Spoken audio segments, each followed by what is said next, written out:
प्रिय साथियों नमस्कार। आप लोगों का हमारे YouTube चैनल में बहुत बहुत स्वागत है। आइए मैं आप लोगों को एक ऐसे टॉपिक के बारे में चर्चा कराते हैं। ऐसा कोई टॉपिक है जो परीक्षा में अक्सर पूछे ही जाते हैं।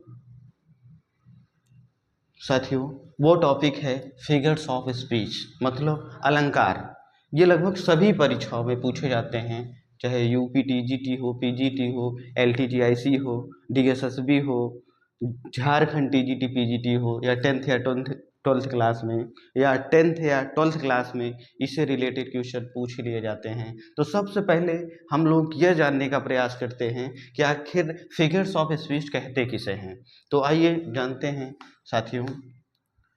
A figures of speech is a departure from the ordinary form of expression or the ordinary course of ideas in order to produce a greater effect। मतलब साथियों जो फिगर्स ऑफ स्पीच है उसका जो मेन मतलब है, जिस प्रकार हिंदी में भाषा और भाव के सौंदर्य एवं प्रभाव को बढ़ाने के लिए अलंकारों का प्रयोग किया जाता है, उसी प्रकार इंग्लिश में फिगर्स ऑफ स्पीच का प्रयोग करते हैं। इसके प्रयोग से कथन युक्तिपूर्ण होकर प्रभावशाली बन जाता है। मतलब जिस भी सेंटेंस में हम लोग फिगर्स ऑफ स्पीच का प्रयोग कर लेते हैं वो सेंटेंस प्रभावशाली और युक्तिपूर्ण हो जाता है। मतलब वो पढ़ने में और सुनने में बहुत अच्छा लगता है।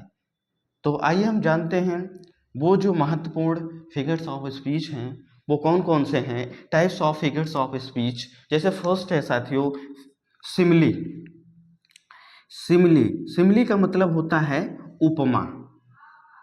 इसमें क्या होता है, इसमें कंपेयर किया जाता है दो वस्तुओं का, दो चीज़ों का, लेकिन उसमें दो तीन चीज़ कॉमन होती है, लाइक एज सो। जैसे इसमें देखिए लिखा है कि the soul was like a star, मतलब यहाँ लाइक का प्रयोग किया गया है। साथियों इसमें लाइक, एज और सो ये चीज़ कॉमन होता है। सिमिली में ये चीज़ कॉमन होता है, मतलब ये उस सेंटेंस में रहेगा ही रहेगा। जैसे दूसरा एग्जांपल है साथियों, she is as white as snow, मतलब कि वो इतनी सफ़ेद है जैसा कि बर्फ। दूसरा है साथियों मेटाफर का मतलब होता है रूपक। इसमें भी कंपैरिजन है, कंपेयर किया जाता है साथियों, लेकिन इसमें क्या होता है कि इसमें लाइक एज सो, इसमें लाइक एज सो का प्रयोग नहीं किया जाता है। जैसे देखिए हम एग्जाम्पल से इसको समझते हैं कि life is but an empty dream, मतलब कि इसमें तुम कंपेयर किया जा रहा है कि जीवन तो है लेकिन एक एम्प्टी ड्रीम है, एम्प्टी ड्रीम है। और दूसरा एग्जाम्पल देखते हैं साथियों कि the camel is the ship of the desert, मतलब यहाँ भी कंपेयर किया जा रहा है कि जो कैमल है ये कैमल रेगिस्तान का शिप है, रेगिस्तान का शिप है साथियों। फिर अगला हम लोग देखते हैं पर्सनिफिकेशन। ये पर्सनिफिकेशन का मतलब होता है मानवीकरण। और इसको हम आइए, इसमें होता क्या है कि पर्सनिफिकेशन में किसी डेड चीज़ को हम लोग उसको लाइव में, मतलब कि उसको जीवित रूप में प्रस्तुत करने का प्रयास करते हैं। जैसे उदाहरण से हम लोग इसको समझते हैं कि लव इज़ ब्लाइंड, मतलब कि इसको जीवित रूप में दिखाया जा रहा है कि प्रेम अंधा है, मतलब कि लव इज़ ब्लाइंड। तो यहाँ पे ये जीवित करके बताया जा रहा है साथियों। इसके बाद चौथा जो है साथियों वो है अपोस्ट्रोफी। इसका मतलब होता है संबोधन। इसको आइए हम एग्जाम्पल से समझने का प्रयास करते हैं। इसमें भी क्या होता है कि इसमें डायरेक्ट एड्रेस किया जाता है डेड को, डेथ को, मतलब इसमें डायरेक्ट मृत्यु को बताया जाता है, या किसी ऐसी बात को किया जाता है जो एकदम अलग से होती है। जैसे कहते कि फ्रैलिटी दाई नेम इज वुमेन, मतलब ये हैमलेट की लाइन है, हैमलेट में आई है। ये कह रहे हैं कि फ्रैलिटी दाई नेम इज वुमेन। ये इस एग्जाम्पल से हम लोग इसको, और इसमें क्या होता है साथियों, इसमें ये चिन्ह लगा ही लगा होता है तो इससे ये चीज़ क्लियर हो जाता है कि ये आपका अपोस्ट्रॉफी है, संबोधन है। फिर अगला है साथियों ऑक्सीमोरॉन। ऑक्सीमोरॉन का मतलब होता है विरोधाभास। इसमें दो डिफरेंट शब्द होते हैं, कह सकते हैं आप लोग। जैसे इसको बहुत सिंपल तरीके से हम लोग इसको समझना चाहेंगे तो समझ सकते हैं। जैसे हम यहाँ एग्जाम्पल है इसका कि it is an open secret, मतलब ओपन भी है और सीक्रेट भी है। देखिए यहाँ शब्दों का क्या है, शब्द दोनों अपोजिट हैं, मतलब यहाँ शब्द ही अपोजिट होता है लगभग। इसमें इसको क्लियर करना हो तो कह रहा है कि it is an open secret, मतलब खुला भी है और सीक्रेट भी है। ये दोनों शब्दों का ही इसमें अपोजिट ही रहता है, शब्द ही अपोजिट होता है। इसके बाद अगला जो है साथियों वो हाइपरबोल है। हाइपरबोल में क्या होता है, ये अतिशयोक्ति है। हाइपरबोल का मतलब होता है अतिशयोक्ति। इसमें क्या होता है साथियों कि इसमें छोटी मोटी बात को बहुत बढ़ा चढ़ा के, छोटी मोटी बात को बहुत बढ़ा चढ़ा के बात किया जाता है।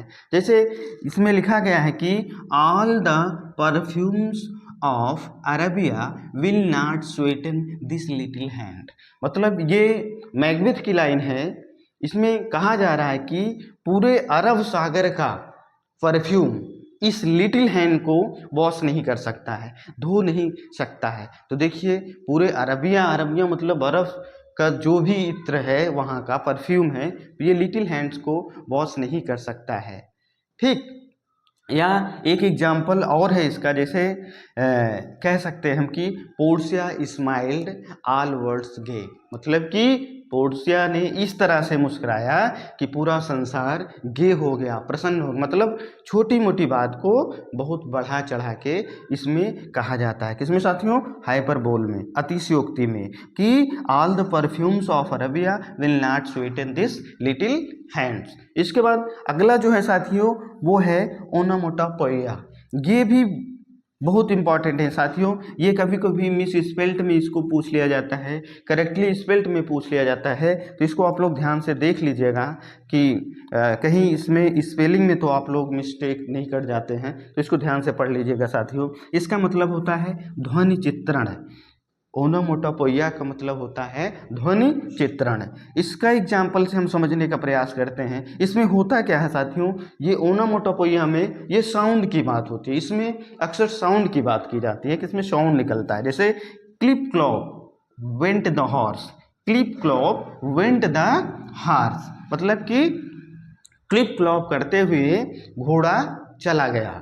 दूसरा एग्जाम्पल हम लोग देखते हैं साथियों कि द कार हॉर्न बीप्ड लाउडली, यहाँ देखिए बीप्ड लाउडली, यहाँ भी साउंड की बात हो रही है साथियों। तो इस तरीके से ये ओनोमाटोपोइया भी आपका क्लियर हो जा रहा है साथियों। तो ये रहा आज का हमारा टॉपिक फिगर्स ऑफ स्पीच, जो परीक्षा के दृष्टिकोण से बहुत ही महत्वपूर्ण है साथियों।